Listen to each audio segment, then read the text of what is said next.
Hi everybody. I want to talk in this video about some useful Matlab functions and utilities for plotting graphs of mathematical functions and working with functions as abstract entities in their own right.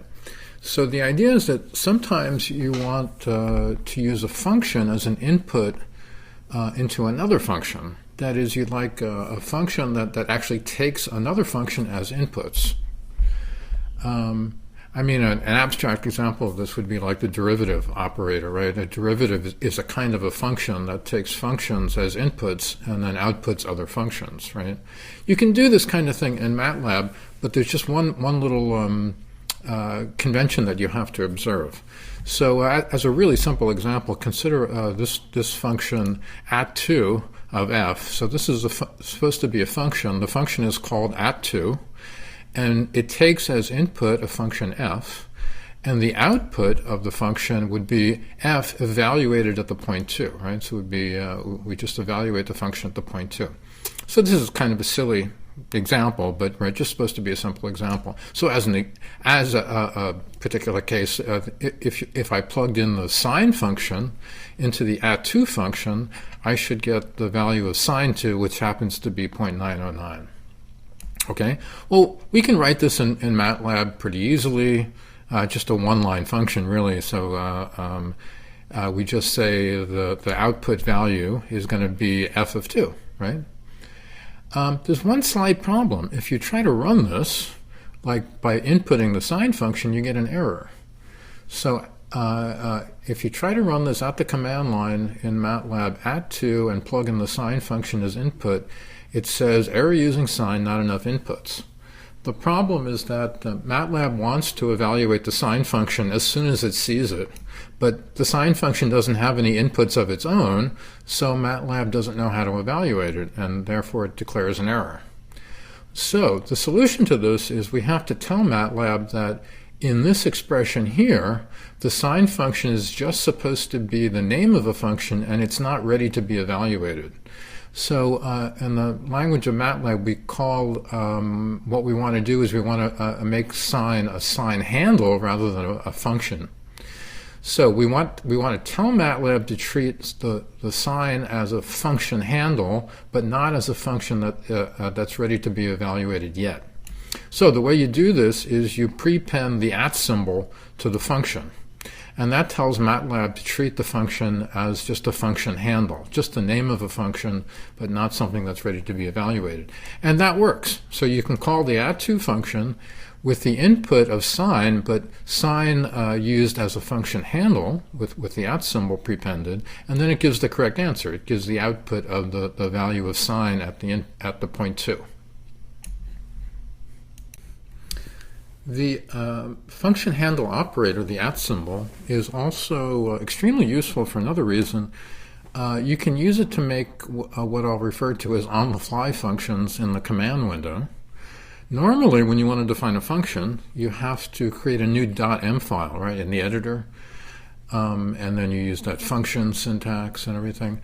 And sometimes you just have a simple mathematical function that you'd like to be able to use without, and it seems overkill to go to the trouble of making a whole .m file just for a simple mathematical function. Like, for example, here I'm going to define a quadratic function. So what you can do is you can use the at symbol to make a function on the fly in, for example, the command window. So I can say, like over here, I can say, let's define f to be the function that takes an input of x and returns the value x squared minus 2x plus 3. Right? So it's a nice simple quadratic function of one variable. And the syntax, as you can see, is you start with the at symbol, and then you give the variables. In this case, there's only one variable. And then you give the value that should be returned as the output of the function.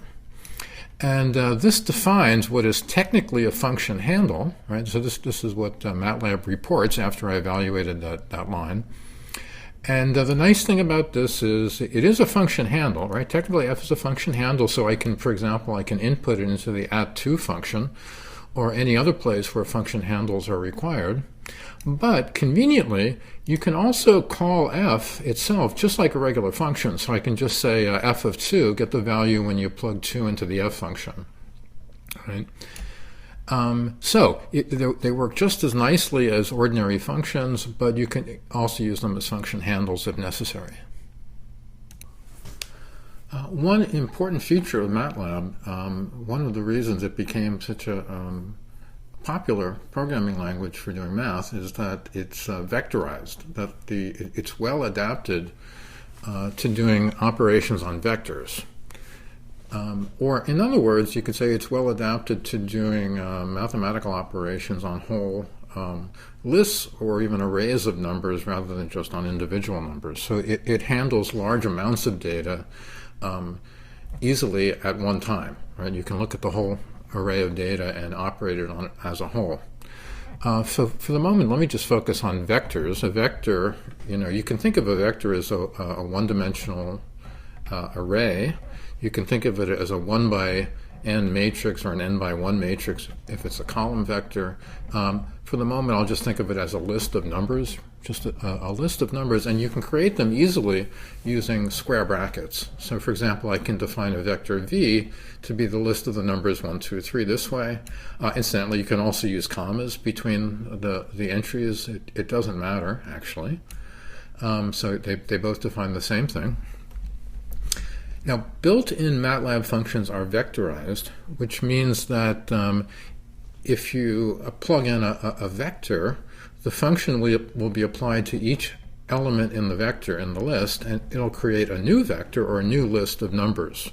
So for example, if I take this vector v, which consists of 1, 2, 3, and I plug it into the sine function, mathematically, this doesn't make a lot of sense. The input to the sine function is supposed to be an angle, right, a number. But here I'm plugging in a vector. However, because MATLAB functions are vectorized, what MATLAB will do is it'll simply apply the sine function to each entry in V and create a new list as output. So this is sine of 1, right? This is sine of 2, and this is sine of 3. So the output is a list of those three values. Unfortunately, the function f we defined a little earlier, what was it, x squared plus 3, minus 2x plus 3, is not vectorized. So if you try to input the vector v into f, you get an error, and it says something about incorrect dimensions for raising a matrix to a power. The problem is that MATLAB interpreted this x squared as being matrix multiplication of v by itself. So it thought our input v was supposed to be x, and we wanted to square v, which would mean multiplying v by itself, but that doesn't make sense. You can't multiply a 1 by 3 matrix by itself. Okay, so it throws an error. The solution, and in fact, that is, as it turns out, that is the only problem in this function. It's just the power. There is a vectorized form of the power function, or an element-wise form, that looks like the power but with a dot prepended to it. And if you raise v to the power 2 using that vectorized form, so v dot power 2, then you get the answer that we wanted. That is, we take the square of each individual entry in v. So 1 squared, 2 squared, 3 squared to create a new vector. So the dot power is the element-wise form of the power function. So rather than trying to multiply the whole thing by itself, it just takes. So all the basic arithmetic operations have element-wise forms, right? They're formed by just prepending a dot to the ordinary operation. So as another example, if I try to evaluate v star v, v times v, again, that will throw an error. MATLAB will throw an error because it thinks you're trying to multiply the whole vector v by itself, which is not something it knows how to do. The dimensions are wrong, right? You can't multiply a 1 by 3 matrix times a 1 by 3 matrix. But what you can do instead is you use the element-wise form of multiplication, so it's dot star, and then that tells MATLAB that we just want to perform multiplication element-wise, right? So we take the first element of V and multiply it times the first element of V over here, and then the second element times the second element, and the third element times the third element, right? So of course, this is the same thing as V squared we had before. So any operation has a element-wise form, and usually you have to take care about using the correct form if you want a vectorized function. So in order to vectorize our function f, the quadratic function x squared minus 2x plus 3, from earlier, all we had to do was replace the ordinary power operator with the element-wise power operator, right? So we replaced the power with dot power. We don't have to do anything with the multiplication or the subtraction or the addition. The subtraction is understood by MATLAB as subtracting two vectors, and that actually makes perfect sense, right? So this is a vector and this is a vector, and MATLAB knows how to subtract vectors, so that's not a problem. 2 times x, now remember in our case, if we want to plug in a vector v for x, 2 times x makes sense. That's scalar multiplication, so MATLAB doesn't need any help with that. Adding 3 is not really a standard mathematical operation, but MATLAB interprets that the way we would want to. There's really no other way to interpret it. It simply adds 3 to every element.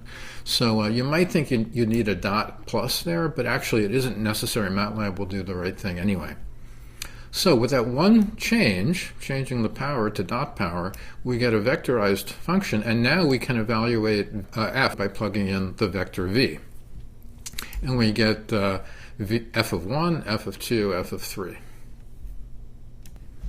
Another very useful thing to do with MATLAB is to plot functions with it, right? To get a visual representation of a function. Very good at visualizing things. The standard way to do that is to use the plot command. And in MATLAB, the plot command works by taking a list of x values and another list of corresponding y values, and then it plots all the points with those x and y values, and then tries to draw a smooth curve connecting all those points, right, to get the graph of the function, right?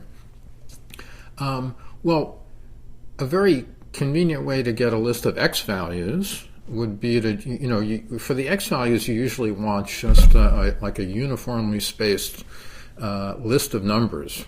So for example, if I want to graph that quadratic function f between -4 and +4, what I might want to do is have x values that go from -4 to +4 in increments of 0.1. So I'll have a nice,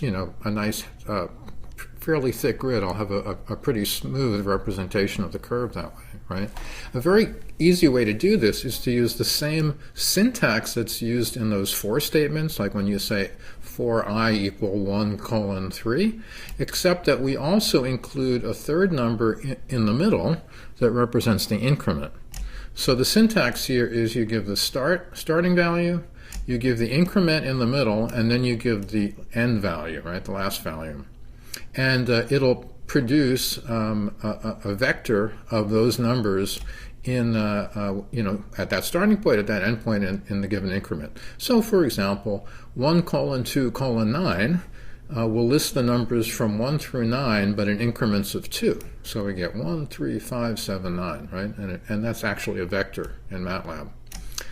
So I'll do the same thing to create the x values for my graph. I'll say x values will be all the values from -4 in increments of 0.1 up to +4. So this will create a list of 81 numbers, right? Did I get that right? 81 numbers from -4 to 4 in increments of 0.1. Right? Notice when you do this, you're going to want to suppress the output, so don't forget the semicolon there. You're not going to want to see all 81 numbers probably unless you're debugging. And then now here's where another situation where vectorized functions really come in handy. I can now easily create the y values for my function f. Because f has been vectorized, I can simply plug in the list of x values I just generated, And I can set the y values equal to f applied to that list of x values, right? And then that'll generate all the y values at once with a single command.